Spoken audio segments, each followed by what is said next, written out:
ఆంధ్రప్రదేశ్ రాష్ట్రంలో వైఎస్ఆర్సిపి పార్టీకి కంచుకోటలుగా ఉన్న ఒక్కొక్క జిల్లా సంక్షోభంలో పడి చెయ్యి జారే పరిస్థితికి వచ్చింది. 2019 ఎన్నికల్లో 100కి 100 పాళ్ళు ఎమ్మెల్యేలను ఎంపీలను గెలిపించినవి 3 జిల్లాలు ఉన్నాయి: కడప, నెల్లూరు, కర్నూలు. ఒక్క సీటు కూడా ఓడల. తదుపరి జరిగిన స్థానిక సంస్థల ఎన్నికల్లో, మున్సిపల్ ఎన్నికల్లో కూడా ఈ 3 జిల్లాల్లో వైఎస్ఆర్సిపి పార్టీ విజయభేరి మోగిస్తూ ఉంది. అటువంటి వైఎస్ఆర్సిపికి కంచుకోటైన నెల్లూరు జిల్లా వైఎస్ఆర్సిపి పార్టీ బీటలు వారింది. ఎమ్మెల్సీ ఎన్నికల సందర్భంగా వైఎస్ఆర్సిపి పార్టీ అభ్యర్థికి ఓటు వేయకుండా తెలుగుదేశం పార్టీ ఎమ్మెల్సీ పంచుమర్తికి అనురాధకు ఓటేశారనే అనుమానంతో వైఎస్ఆర్సిపి పార్టీ జగన్మోహన్ రెడ్డి ఇప్పటికే 3 ఎమ్మెల్యేలను తమ ఖాతాలోంచి కోల్పోయింది. 3 కూడా బలమైన అభ్యర్థులు.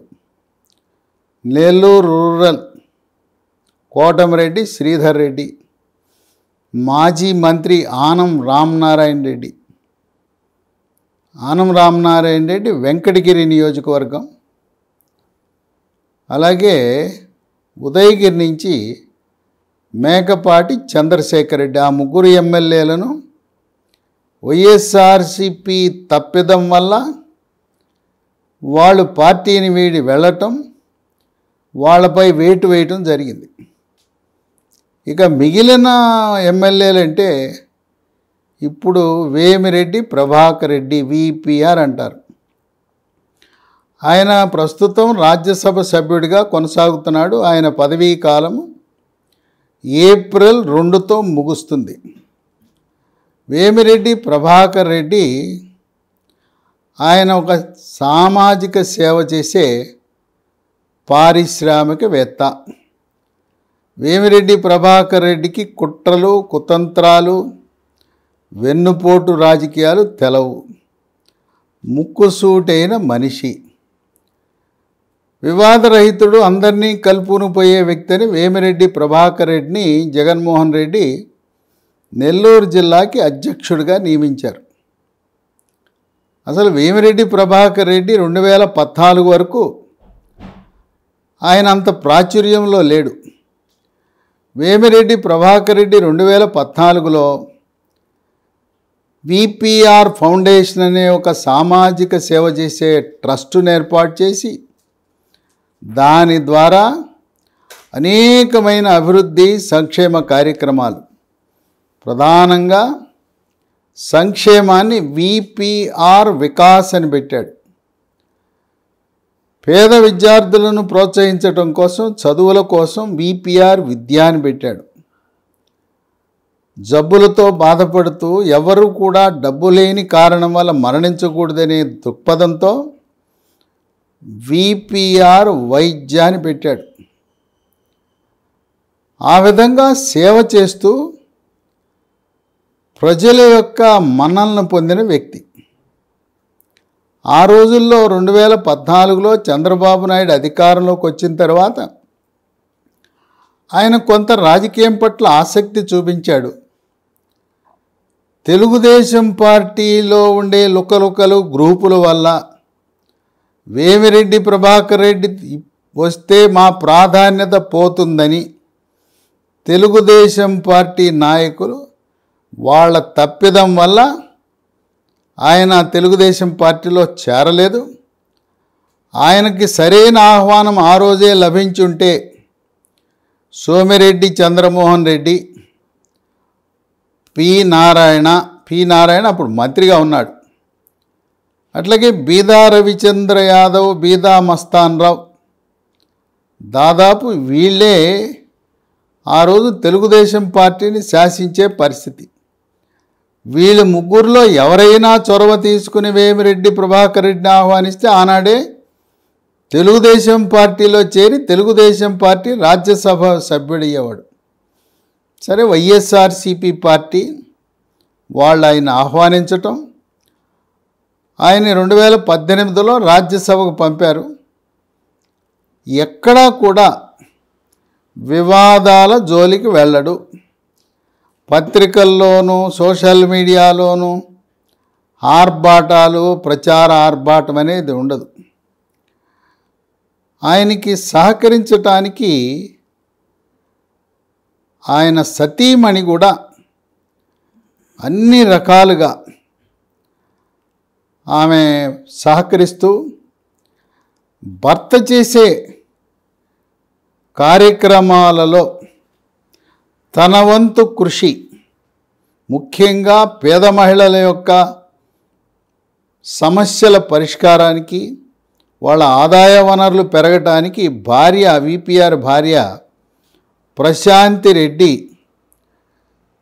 విపిఆర్ యొక్క భావజాలంలో అడుగులు వేసుకుంటూ ఆమె కూడా అనేకమైన సేవా కార్యక్రమాల్లో పాల్గొంటూ వచ్చింది. ఇదిలా ఉంటే రాజ్యసభ పదవీకాలం అయిపోయింది. జగన్మోహన్ రెడ్డి వేమిరెడ్డి ప్రభాకర్ రెడ్డిని నెల్లూరు లోక్సభకు పోటీ చేయమని ఆయన కోరాడు. నెల్లూరు లోక్సభకు నేను పోటీ చేయాలంటే ఆయన ఒక షరతు పెట్టాడు. అంటే కండిషన్స్ అప్లై అని అంటారు కదా, షరతులకు లోబడితే నేను పోటీ చేస్తాను, లేదా నాకు ఆసక్తి లేదు. ఈ నియోజకవర్గ పరిధిలో ఉన్న 7 శాసనసభ నియోజకవర్గాల్లో 6 నెల్లూరు జిల్లాలు ఉంటాయి. 1 కందుకూరులో, అది పాత ప్రకాశం జిల్లాకు చెందింది. ఈ 7లో 4 అభ్యర్థులను మార్చవలసిన అవసరం ఉంది. వాళ్ళు 4, ముఖ్యంగా ఆయన పట్టుబట్టింది 3 నియోజకవర్గాలు. కందుకూరు కూడా మాజీ మంత్రి మహిదర్ రెడ్డి కూడా బలహీనంగా ఉన్నాడు. రాజకీయంగా ఆయన్ని ఆదరించకపోవటం వల్ల మంత్రి అవుతానని ఆశించి మొదటిసారి, రెండోసారి కూడా ఆయనకి మంత్రి పదవి రాకపోవటం వల్ల ఆయన అంత ఉత్సాహంగా రాజకీయం చేయలేదు. ఇక నెల్లూరు జిల్లాలో ఉండే 3 నియోజకవర్గాల్లో అభ్యర్థులను మారిస్తే కానీ నేను లోక్సభకు పోటీ చేయనని చెప్పి అధిష్టానానికి తెలియపరిచాడు విపిఆర్. ఈ జిల్లా వ్యవహారాలు పరిశీలిస్తున్న విజయసాయిరెడ్డి చెప్పడానికి ప్రయత్నం చేశాడు. ఆయన ఒప్పించడానికి ప్రయత్నం చేశాడు. శశిమేర అన్నాడు.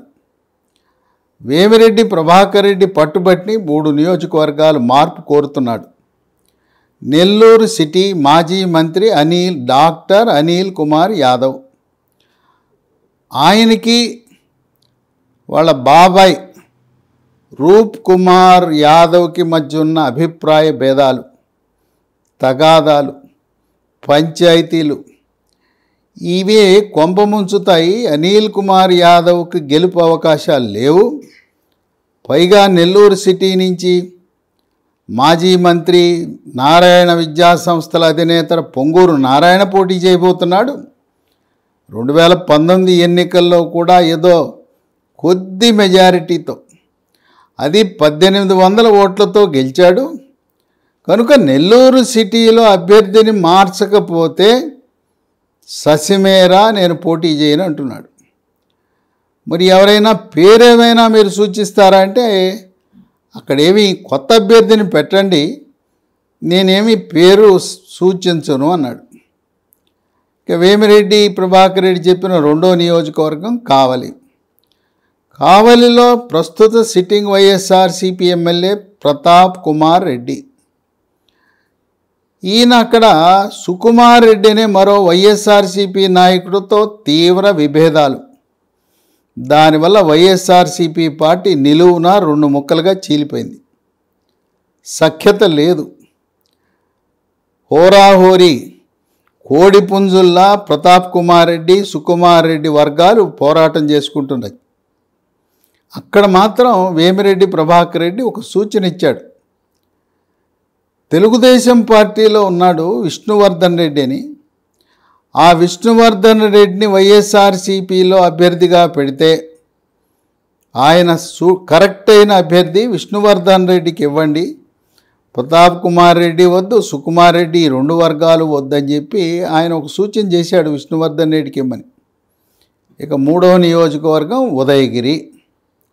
అక్కడ మేకపాటి చంద్రశేఖర్ రెడ్డి ఆయన పార్టీ మారటం వల్ల వైఎస్ఆర్సీపీ పార్టీ నుంచి తెలుగుదేశంలో చేరటం వల్ల ఇప్పటికే ఉదయగిరి నియోజకవర్గం బాగా బలహీనపడింది.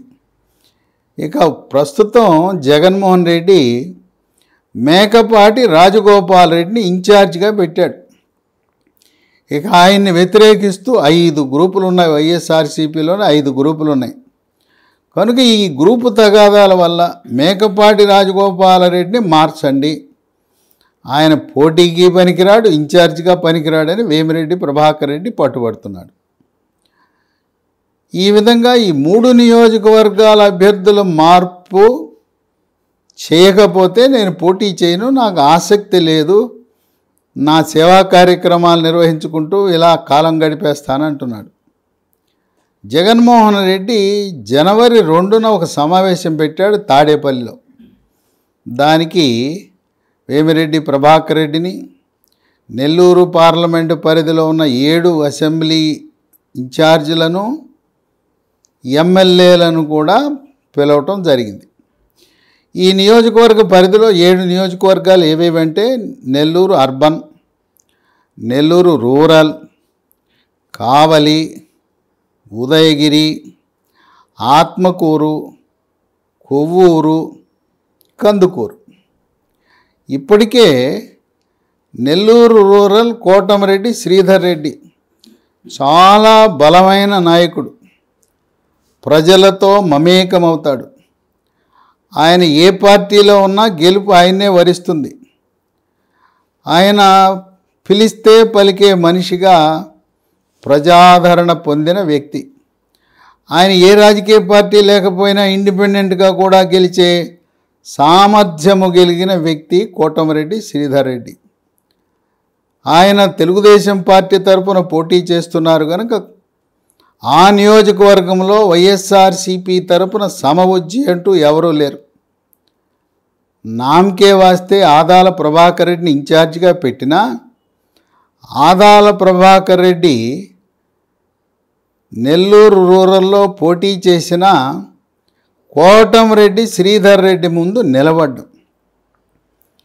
ఈ ఆదాల ప్రభాకర్ రెడ్డి గతంలో తెలుగుదేశం పార్టీలో ఉండేవాడు.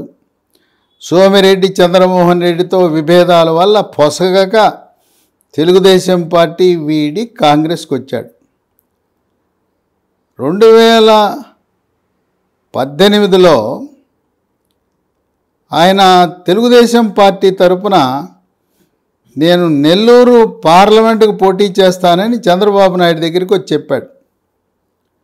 సరే, సొంత గూటికి వచ్చాడు కదా, సొంత గూటి నుంచి నెల్లూరులో పోటీ చేస్తానన్నాడు కదా అని, సరే ఆదాలా నువ్వు పోటీ చేయి నెల్లూరు పార్లమెంట్ కంటే. అప్పుడు ఒక షరతు పెట్టాడు.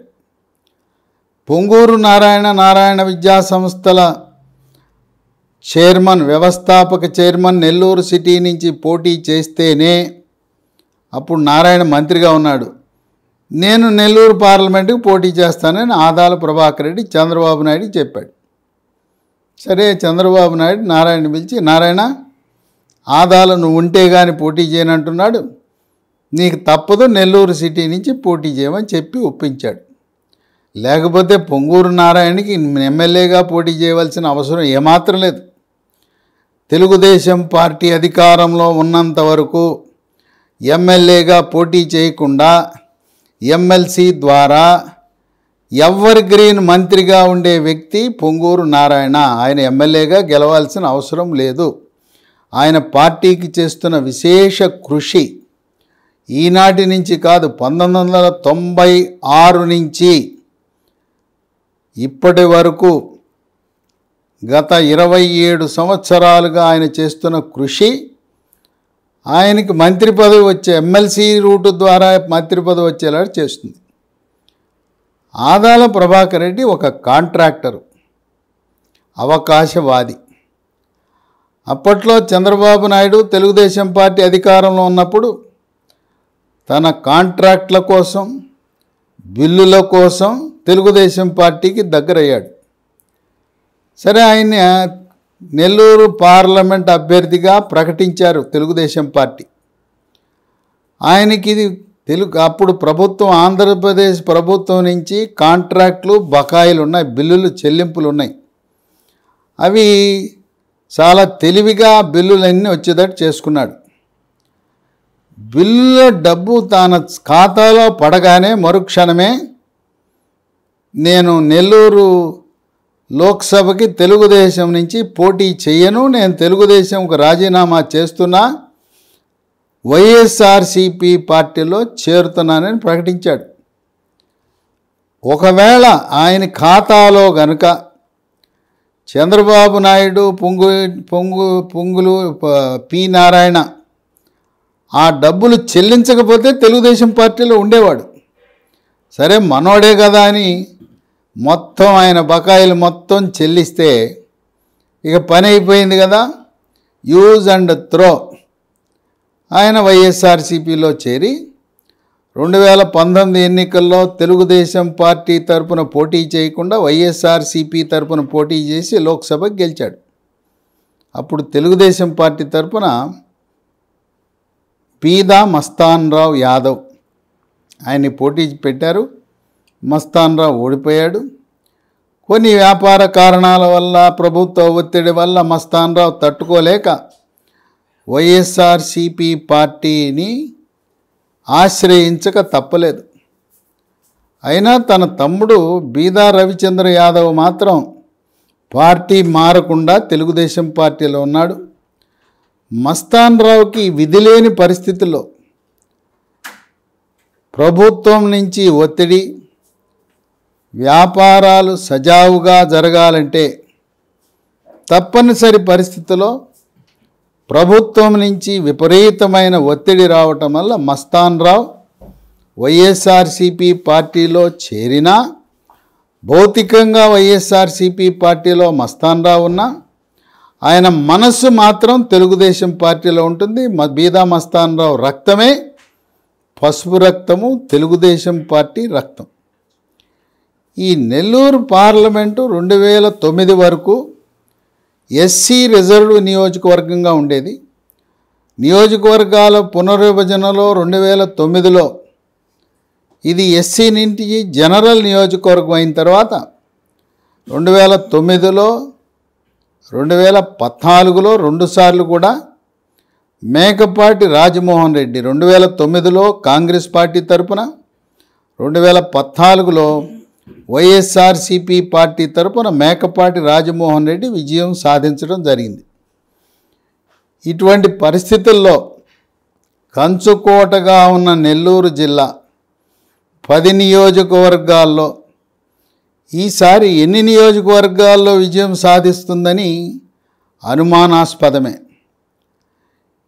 ప్రస్తుతం ఉన్న అంచనా ప్రకారం 1-2 నియోజకవర్గాలు దాటి 10లో వైఎస్ఆర్సీపీ గెలిచే అవకాశాలు లేవు అని సర్వే నివేదికలు వెల్లడిస్తున్నాయి. వేమిరెడ్డి ప్రభాకర్ రెడ్డి వరకు ఆయన ఆదర్శ భావాలు గల వ్యక్తి. రాజకీయాల్లోకి వచ్చేది అందరూ డబ్బులు సంపాదించుకోవడానికి వస్తే, వేమిరెడ్డి ప్రభాకర్ రెడ్డి తన వ్యాపారం ద్వారా సంపాదించుకున్న డబ్బులు రాజకీయం ద్వారా ఖర్చు పెట్టడానికి, వైఎస్ఆర్సీపీ పార్టీని పోషించడానికి, విద్య, వైద్యం, సామాజిక సేవ, మహిళా సాధికారత లాంటి సేవా కార్యక్రమాలు చేయటానికి పుట్టిన వ్యక్తి వేమిరెడ్డి ప్రభాకర్ రెడ్డి. ఆయన రాజకీయాల్లో ఇమడడం కష్టం. 2014కు ముందు ఆయనకు అసలు ఎప్పుడూ కూడా రాజకీయాలతో సంబంధం లేదు. రాజకీయ నాయకులకు, రాజకీయ పార్టీలకు దూరంగా ఉండేవాడు. కనుక వేమిరెడ్డి ప్రభాకర్ రెడ్డిని ప్రలోభపెట్టి, ఒత్తిడి చేసి, బలవంతం చేసి ఆయన్ని నెల్లూరు లోక్సభకు పోటీ చేయించడం కష్టతరమే. మరి జగన్మోహన్ రెడ్డికి చాలా నమ్మిన వ్యక్తి, ప్రతిపక్షంలో ఉన్నప్పుడు 2014 నుంచి 2019 వరకు, తదుపరి 2019 నుంచి మంత్రిగా ఉన్నప్పుడు అనిల్ కుమార్ యాదవ్, డాక్టర్ అనిల్ కుమార్ యాదవ్ జగన్మోహన్ రెడ్డి పై కానీ వైఎస్ఆర్సీపీ పైన కానీ ఈగ వాలనిచ్చేవాడు కాదు. ఎవరు ఏ విమర్శలు చేసినా పెద్ద నోరేసుకుని పెద్ద గొంతుకతో తిరగబడేవాడు. పత్రికా సమావేశాల్లో కానీ శాసనసభలో కానీ ఆయన గళం విప్పేవాడు. మరి అటువంటి కుడిభుజంలా ఉన్న డాక్టర్ అనిల్ కుమార్ యాదవ్ని తప్పించి వేరే వాళ్ళకి ఇస్తాడా అనేది ప్రశ్నార్థకమే. ఒకరోజు నెల్లూరుకు వచ్చినప్పుడు అనిల్ కుమార్ యాదవ్ని, వాళ్ళ బాబాయ్ రూప్ కుమార్ యాదవ్ని ఇద్దరిని పక్కపక్కన పెట్టుకుని ఒకరి చేతిలో ఒకరి చెయ్యి వేసి, నా కోసం మీరిద్దరూ కలవండి, నా కోసం కలిసి పనిచేయండి, మళ్ళీ డాక్టర్ అనిల్ కుమార్ యాదవ్ని గెలిపిస్తే రూప్ కుమార్ నిన్ను కూడా ఎమ్మెల్సీ చేయటమా, లేకపోతే నిన్ను ఒక మంచి కార్పొరేషన్ చైర్మన్గా నియమించడమా చేస్తానన్నప్పుడు తాత్కాలికంగా ఏదో ఆయన ముందు చేతిలో చెయ్యి, తరువాత జగన్మోహన్ రెడ్డి వెళ్ళగానే విడివిడిగా రూప్ కుమారు అనిల్ కుమార్ యాదవ్ మేము ఒకరికొకరు సహకరించుకోవటం అసంభవం. రూప్ కుమార్ యాదవ్ స్పష్టంగా చెప్పాడు, నా కంఠములో ప్రాణం ఉండగా అనిల్ కుమార్ యాదవ్ అనే డాక్టర్ని నేను గెలిపించను, నేను అతను ఓడిపోవాలనే కోరుకుంటాను, అతనికి ఎమ్మెల్యే సీట్ ఇవ్వకూడదు, మార్చండి అని చెప్పి ఈరోజు కూడా ఆయన యొక్క గళం విప్పాడు. ఇటువంటి సమయంలో మరి నెల్లూరు జిల్లా కంచుకోట ముక్కలు ముక్కలుగా బద్దలైపోయింది. ఇది చాలా వైఎస్ఆర్సీపీ పార్టీకి షాకును కలిగించే విషయం. రెడ్డి సామాజిక వర్గం ఆధిక్యత ఉన్న నెల్లూరు జిల్లాలోనే వైఎస్ఆర్సీపీ సంక్షోభం ఎదుర్కొంటున్నప్పుడు ఇక మిగతా జిల్లాల్లో ఎలా ఉంటుందో పరిస్థితి ఉత్తరాంధ్ర, ఆంధ్ర ప్రాంతంలో జనసేన తెలుగుదేశం ప్రాబల్యం ఉన్న జిల్లాలు, కాపు బలిజ తెలగ ఒంటరి తూర్పు కాపు మున్నూరు కాపు లాంటి సామాజిక వర్గాలన్నీ జనసేన తెలుగుదేశం కూటమిని మద్దతిస్తున్న సమయంలో నెల్లూరు జిల్లా రాజకీయ పరిణామాలే ఆంధ్రప్రదేశ్లో వైఎస్ఆర్సీపీ పార్టీ యొక్క పరిస్థితికి అద్దం పడుతున్నాయని విశ్లేషకులు భావిస్తున్నారు.